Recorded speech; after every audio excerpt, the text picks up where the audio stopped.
Bonjour à tous et à toutes, ravi d'être avec vous encore aujourd'hui. Mon nom c'est Germaine Alidé Azokota, je suis enseignante de PCT, j'enseigne dans les cours secondaires. Aujourd'hui, nous allons parler de réaction acido-basique, mais avant, je tiens à vous rappeler les gestes barrières. Il faut donc se laver régulièrement les mains à l'eau et au savon, rester chez soi, mais en cas d'extrême nécessité, ne jamais oublier de porter le masque et enfin, respecter les mesures de distanciation sociale de moins 1 mètre. À présent, place au cours. Alors, comme annoncé au début, nous allons parler de la réaction acide-base et plus précisément de dosage acido-basique et des solutions tampons. Alors, il me plaît de faire quelques rappels, de rappeler quelques points très essentiels sur le dosage et sur les solutions tampons. À travers un exercice, nous allons voir comment on peut combiner des solutions pour préparer une solution tampon et quel volume de chacune de ces solutions nous devons prendre pour obtenir cette solution-là. Dans le cas, bien sûr, d'une solution tampon idéale que je vais vous expliquer tout à l'heure. Dosage acido-basique. De quoi s'agit-il? Eh bien, doser une solution, c'est rechercher sa concentration. Et donc, pour cela, il faut faire recours à un dispositif expérimental. Ici, vous avez un dispositif expérimental qui permettra de doser une solution acide, pas une solution de base. Et je voudrais, avant d'aller plus loin, insister sur le fait qu'on peut avoir deux types de dosage. Le dosage colorimétrique et le dosage pH métrique. Alors, lorsque le dosage est colorimétrique, eh bien, il y a forcément l'utilisation d'un indicateur coloré. Alors, par rapport à ce dispositif qui se trouve ici, quand il s'agit d'un dosage colorimétrique, il n'est pas question de représenter cet appareil-là, qui est le pH mètre, qui permet, n'est-ce pas, de faire le dosage. Et c'est seulement lorsqu'il s'agira du dosage pH métrique que l'appareil sera représenté. Un petit mot sur le dispositif. Vous avez la burette qui est censée contenir la solution titrante. Donc, il s'agit de la solution qui va permettre de doser la solution attitrée. Et la solution attitrée, donc celle-là sur laquelle nous voulons chercher une information qui n'est rien d'autre que la concentration, sera contenue dans le bécher. Il faut aussi insister sur une chose. La burette qui est représentée doit être forcément munie d'un robinet. Autrement, lorsque l'équivalence acido-basique sera atteinte, eh bien, on ne pourra pas arrêter le processus. Autre chose, il faut mettre le niveau de la solution titrante dans le bécher. Il faut représenter le niveau de la solution titrante, représenter également le niveau de la solution attitrée au niveau, n'est-ce pas, de ce bécher-là. Vous avez le barreau aimanté qui va permettre, n'est-ce pas, après chaque volume de solution titrante versée, de rendre homogène, n'est-ce pas, ce mélange. Et bien évidemment, le bécher est posé sur un agitateur magnétique qui est relié à une source de courant. Qu'est-ce qu'il faut encore dire? Je pense que c'est à peu près tout. Voilà. Il faut forcément relier la burette à la potence. Autrement, si vous ne reliez pas, eh bien, cette burette risque d'être en l'air et sous l'effet de la pesanteur, elle risque de tomber. Eh bien, je pense que c'est ce que je tiens à dire sur le dispositif de dosage. Et avec le titre que vous avez là, c'est bien le dosage de la solution acide, pas la solution de base. Donc, la solution attitrée est toujours dans le bécher et la solution titrante dans la burette. Bien, nous allons nous intéresser à différentes allures de courbe de dosage. Vous pouvez avoir plusieurs cas. Le cas du dosage d'une solution d'acide fort, pas une solution de base forte.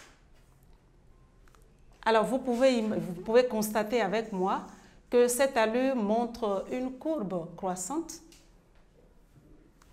et qui démarre bien entendu à partir de ce niveau-là où le pH est inférieur à 7. C'est une petite valeur de pH qui est inférieure à 7 parce qu'il s'agit du dosage de la solution acide dont le pH est inférieur à 7, bien entendu, lorsque nous sommes à une température de 25 degrés Celsius.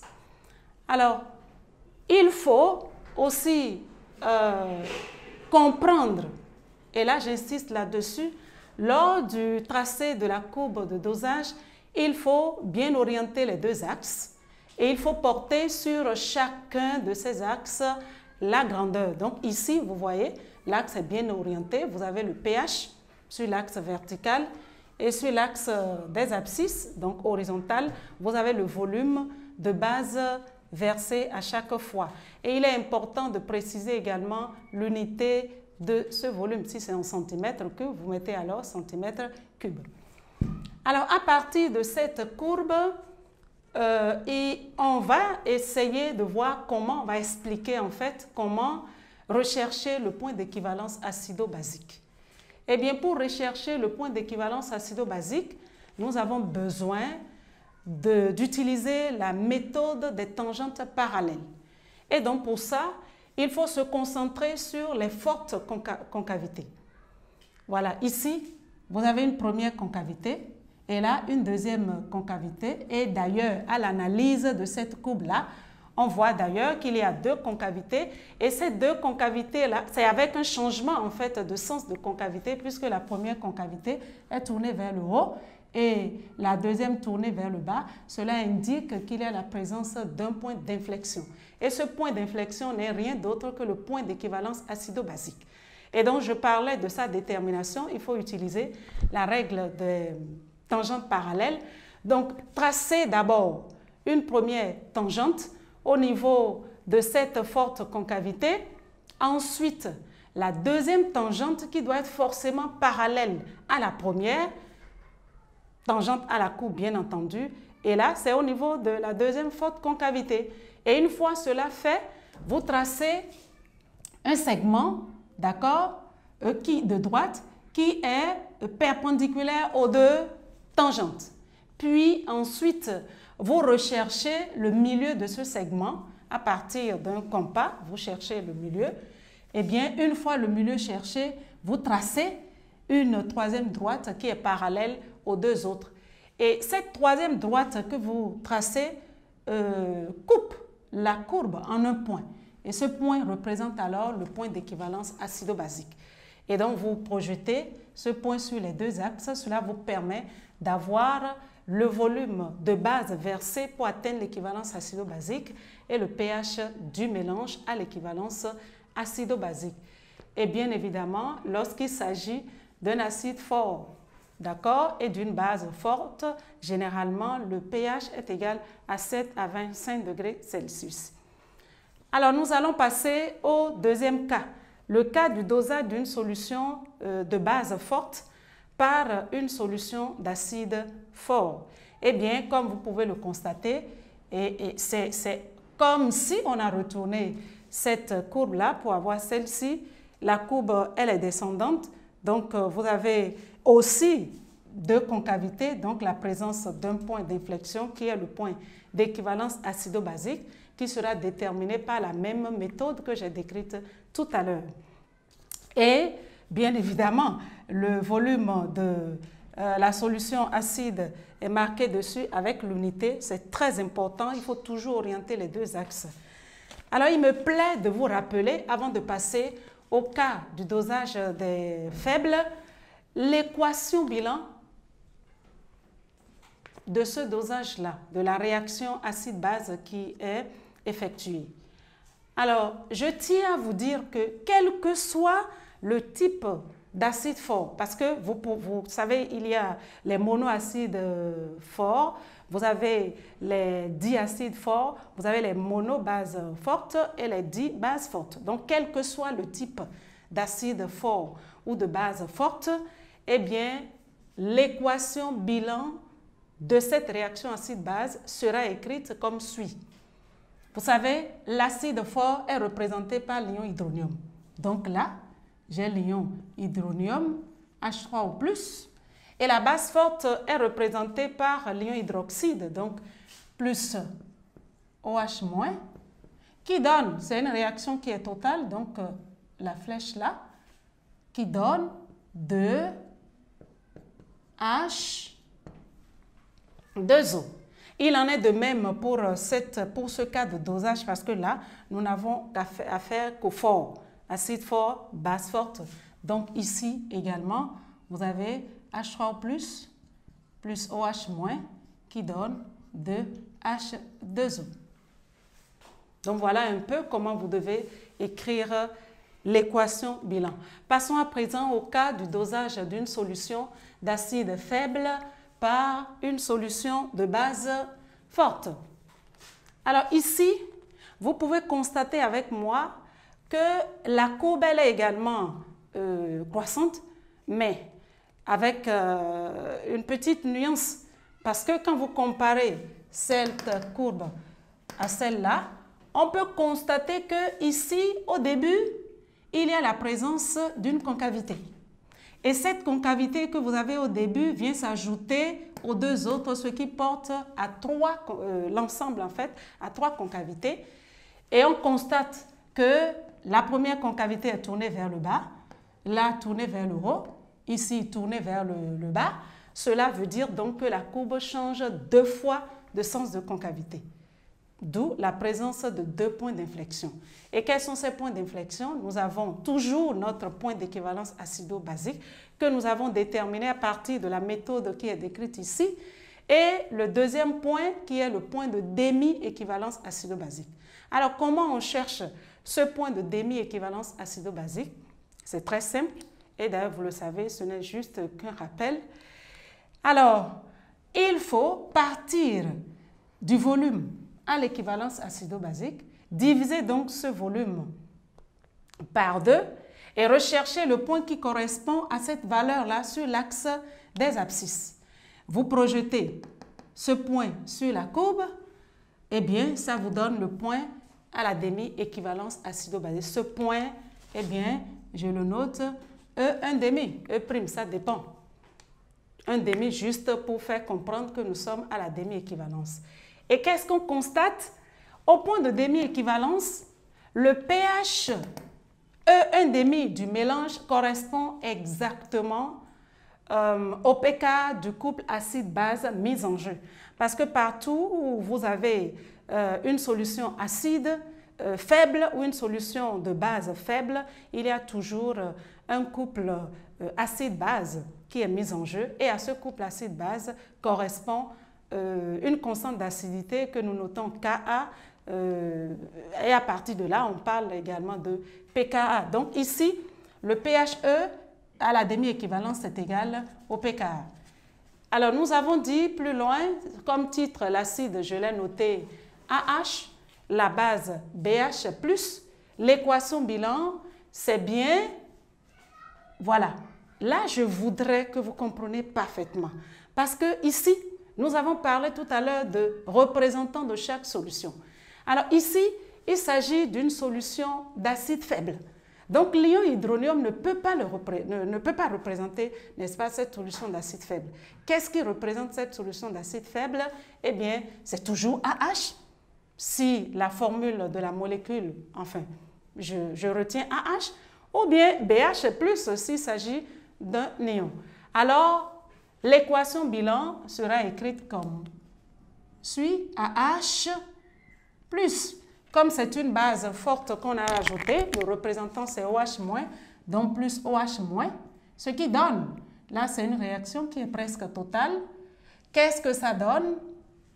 Eh bien, l'acide va céder un proton qui sera capté par l'ion hydroxyde. Comme l'a dit Bronsted, l'acide c'est une espèce chimique capable de céder, donc il va céder un proton, ce qui va donner, une fois cédé, il se transforme en A-, et OH- associé à H3+ va nous donner H2O. Donc voilà ce qu'il en est, mais si c'est BH+, eh bien BH+, plus OH-, ce qui donne, il va céder également un proton, ça fait B, plus H2O. Alors, tout ce qui est dit ici est valable là également en termes d'analyse de la courbe, surtout par rapport au nombre de concavités. Vous avez toujours 2 concavités, et 3 plutôt concavités, donc la présence de 2 points d'inflexion, le point d'équivalence acido-basique et le point de demi-équivalence acido-basique. L'équation bilan dans ce cas, on va avoir le représentant de la base faible. Ici, j'ai B, ou bien A-. Donc, si je prends B, voilà, j'ai la base faible plus le représentant de la solution d'acide fort, qui est H3O+, qui donne, c'est une réaction qui est presque totale aussi, eh bien, la base va capter un proton auprès de l'ion hydronium, donc BH+, plus H2O. Et si c'est par contre A-, eh bien plus H3O+, ce qui va donner, elle va capter un proton, donc on lui cède le proton, ça devient AH plus H2O. Donc voilà un peu comment on peut écrire les différentes équations. Mais il me plaît aussi de vous rappeler ceci. Quand je prends ces 2 courbes-là, par exemple, il arrive des moments où on vous demande les points particuliers. Alors, ici, les 2 courbes, en fait, présentent chacune 3 points particuliers. Nous avons le point au début de dosage, donc là, et puis là. Les coordonnées de ce point sont évidemment ici, vous voyez, c'est porté par l'axe des ordonnées. Donc, le volume VB, c'est égal à 0. Ici, VA égale à 0. Et l'ordonnée ici représente en fait le pH de la solution que l'on veut titrer. Deuxième point particulier, le point d'inflexion. Le point d'inflexion qui est le point d'équivalence acido-basique. Vous savez déjà comment on détermine les coordonnées. Et enfin, le point à l'infini. Et ce point à l'infini ne figure pas sur la courbe. En fait, ça permet, enfin, ça amène plutôt à déterminer le pH du mélange lorsqu'on ajoute un grand volume de la solution titrante. Alors, quand on ajoute un grand volume de la solution titrante, eh bien, le pH du mélange tend vers celui de la solution titrante. Donc, comme vous le constatez ici, comme c'est une base forte qu'on a ajoutée, eh bien, le pH à l'infini ne sera rien d'autre que celui de la solution de base forte. Et avant de chercher ce pH à l'infini, il faut se demander si c'est une monobase forte. Si c'est une monobase forte, eh bien, le pH à l'infini sera donc moins l'eau. C'est une base forte. Eh bien, ce sera plutôt 14 plus log de CB. Bien entendu, CB, cette concentration doit se retrouver dans un domaine de validité. Il faudrait que la concentration soit comprise entre 10 exposant moins 1 et 10 exposant moins 6. Moins 6, moins 1. Alors ici, eh bien, le pH, et alors si c'est une dibase, vous voyez, 14 plus log de 2 CB. Mais ici, il s'agit, voilà, d'un acide qui a été ajouté, donc moins log de Ca, si je suppose que c'est un monoacide, mais si c'est un diacide, moins log de 2 Cb, toujours avec le respect du domaine de validité. Il en est de même pour les... Voilà, ici, vous avez 4 points particuliers, le point au début de dosage, le point à la demi-équivalence acido-basique, le point à l'équivalence acido-basique et le point à l'infini, comme je l'ai dit tantôt. À présent, nous allons parler des solutions tampons. Alors, c'est quoi une solution tampon? Une solution tampon, c'est tout simplement un mélange équimolaire d'un acide faible et de sa base conjuguée. Et dans ce cas, le pH de la solution tampon correspond, puisque j'ai parlé d'acide faible, de base faible, correspond au pKa du couple acide-base mis en jeu. Et cela n'est vrai que lorsque la solution tampon est idéale. Alors, je voudrais revenir ici, puisque nous parlons de pKa. Vous voyez, le mélange qu'on obtient à la demi-équivalence ici, où le pH 1,5 est égal au pKa correspond exactement à une solution tampon. Ici également, ce mélange obtenu à ce point de demi-équivalence acido-basique correspond également à une solution tampon. On peut donc comprendre déjà à partir de là comment préparer une solution tampon. Donc ici, on peut alors comprendre que pour avoir une solution tampon, évidemment, à partir de ces deux coupes, se dégagent déjà deux méthodes. Il nous faut ajouter à une solution de base d'acide faible, ici, d'acide faible, une solution de base forte jusqu'à la demi-équivalence. Et dans ce cas, pour une solution tampon, eh bien, il y a une relation. Donc, le mélange sera fait de telle sorte que le nombre de moles, n'est-ce pas, de l'acide faible, AH sur 2, sera égal au nombre de moles de l'ion hydroxyde, tout simplement. Et à ce niveau-là, comme il s'agit du mélange d'une base faible et d'un acide fort, eh bien, ce mélange sera fait de telle sorte que le nombre de moles de la base faible sur 2 correspondra au nombre de moles de l'ion hydronium. Il y a une troisième méthode qui puise, n'est-ce pas, qui porte en fait, lorsque je rappelle, n'est-ce pas, la définition, eh bien, cette troisième méthode, c'est juste un mélange équimolaire d'un acide faible et de sa base conjuguée. Cela voudra donc dire que dans ce cas, vous avez le nombre de moles de l'acide faible, d'accord, qui sera égal au nombre de moles de la base conjuguée. Donc, il ne s'agit pas d'associer un acide faible avec n'importe quelle autre base faible. Il faut forcément que l'un soit conjugué de l'autre.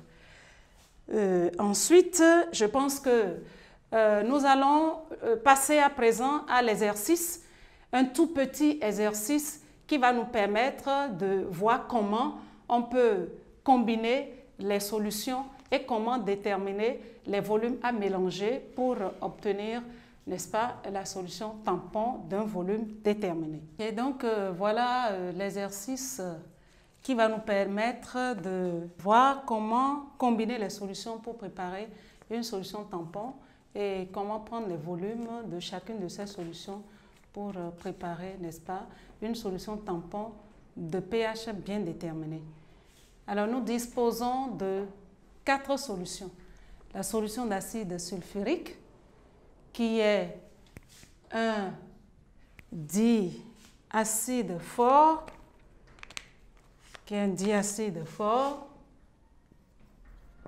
diacide fort. La solution d'hydroxyde de sodium, qui est une monobase forte. La solution de chlorure d'ammonium, c'est une solution d'acide faible. La solution d'éthanoate de sodium, qui est une solution de base faible. Alors, on nous dit que toutes les solutions ont la même concentration et comme information, nous avons les valeurs de pK des couples acides-bases associés à l'acide faible et à la base faible.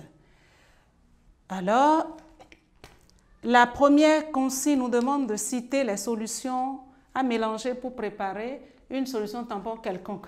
Là, c'est quelconque.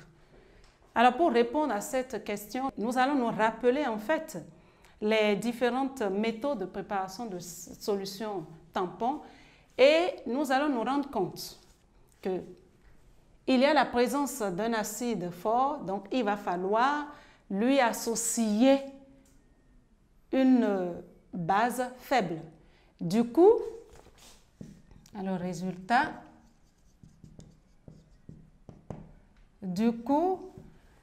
à la première consigne, voilà, nous voyons déjà, d'accord, l'acide fort. On regarde dans la série s'il y a la présence d'une base faible, c'est là. Ici, nous avons S4. Ça veut dire qu'à S1, nous allons associer S4. S1, S4. Je descends sur la solution d'hydroxyde de sodium qui a une base forte. Avant d'être mono, c'est d'abord une base forte. Le cours nous invite à lui associer un acide faible. Nous regardons et voilà, SO3, c'est une solution d'acide faible. Alors, je considère S2 et puis S3. Je continue de descendre. Est-ce que j'ai parcouru déjà toutes les solutions? Je pense que à travers cette réponse apparaissent deux méthodes de préparation de solutions tampons. Il y a une troisième méthode qui nous invite à combiner une solution d'acide faible et de sa base conjuguée. Mais lorsqu'on regarde bien, eh bien, on ne retrouve pas ce cas. Parce que l'acide faible ici, dans ce cas de la solution S3, c'est NH4+. Il n'y a pas sa base conjuguée dans la liste.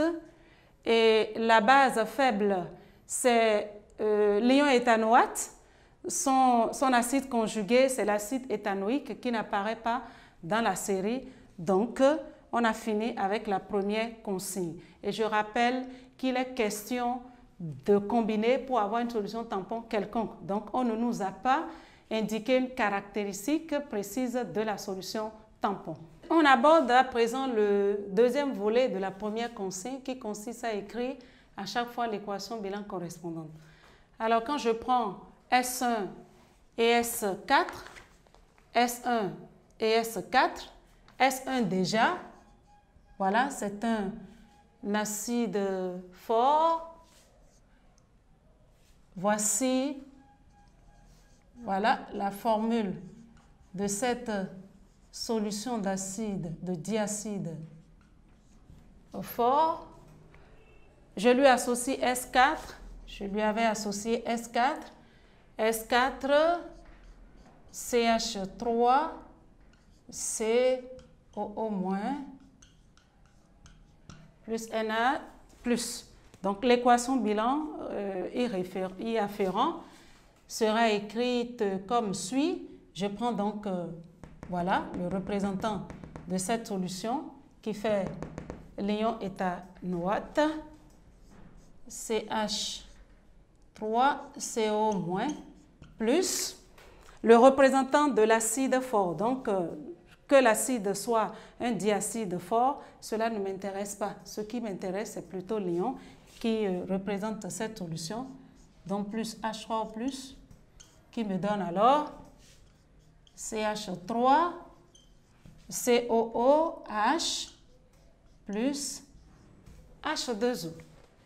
Et par rapport à la deuxième solution, j'ai S2 et j'ai S3.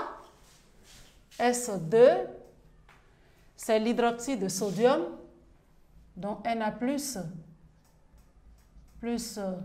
OH-.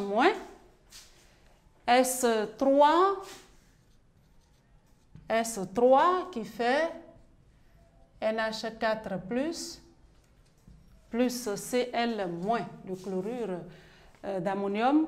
L'équation bilan sera donc écrite comme suit. Je prends le représentant de l'acide faible, NH4 plus l'espèce qui représente la solution S2, puisqu'il s'agit d'une base forte, OH-, ce qui conduit donc à, voilà, il va perdre un proton qui sera capté ici, plus H2O. Voilà donc l'équation au niveau de chaque cas. La deuxième consigne, c'est de calculer les volumes à mélanger pour préparer une solution de pH égale à 4,8. Et là, déjà, vous constatez que, étant donné que la valeur du pK de ce couple 9,8 s'éloigne très bien, s'éloigne de 4,8, eh bien, la solution de chlorure d'ammonium ne m'intéresse pas. Ici, nous avons un pH égal à 4,8 qui correspond exactement au pK de ce couple-là. Ça veut dire qu'il s'agit d'une solution tampon idéale. Eh bien, la combinaison, vous la connaissez déjà, on a déjà vu ce cas. Il s'agit, n'est-ce pas, de la solution, de cette solution-là. Voilà, S1 et S3, S4, S1, S4. Alors, comment est-ce qu'il faut déterminer les volumes? C'est ça qui nous intéresse. C'est un acide fort et une base faible. Alors, nous nous mettons à la demi-équivalence. La relation, je l'avais rappelé tout à l'heure, à la demi-équivalence, qu'est-ce que nous allons avoir? Le nombre de moles. Au vu d'ailleurs de l'équation qui est écrite, le nombre de moles de l'espèce provenant de la base faible, voilà, sur 2, égale au nombre de moles de l'ion hydronium. Et à cela, j'associe le volume total qui doit faire le volume V1 plus le volume V4. Eh bien, le nombre de moles de ceci, puisqu'il s'agit d'une monobase faible, eh bien, ça fait la concentration. Les concentrations sont les mêmes. Il provient de la solution S4, donc ça me fait CV4 sur 2 égale, ici, c'est l'ion hydronium qui provient bien évidemment d'un diacide fort, donc 2 fois la concentration fois le volume V1. J'associe toujours, voilà, ceci m'amène déjà, vous voyez les deux concentrations étant identiques, eh bien V4 sera égal à 2 fois 2, ça fait 4 V1. Et j'ai le volume total qui fait V1 plus V4. C'est le moment alors pour moi de remplacer V4 dans cette expression-là. Eh bien, le remplacement conduit à V total qui me fait alors V1 plus 4 fois V1, ce qui fait 5 V1. Je pourrais donc dire que V1, c'est égal au volume de la solution tampon sur 5, que j'encadre. Voilà. Le volume total, le volume de la solution tampon, ah oui, ce n'était pas précisé, c'est égal à 300 millilitres. Vous convenez donc avec moi que l'application numérique va m'amener, n'est-ce pas, à V1 qui me fait les 300 sur 5, ce qui conduit à 60, je crois bien, 60 millilitres. Et le volume V4 qui fait, puisque c'est 4 fois V1, eh bien V4, ça fait 4 fois 60, ce qui conduit à 240 millilitres. Eh bien, il va falloir mélanger 60 millilitres de la solution S1 et 240 millilitres de la solution S4 pour préparer cette solution tampon de pH égal à 4,8.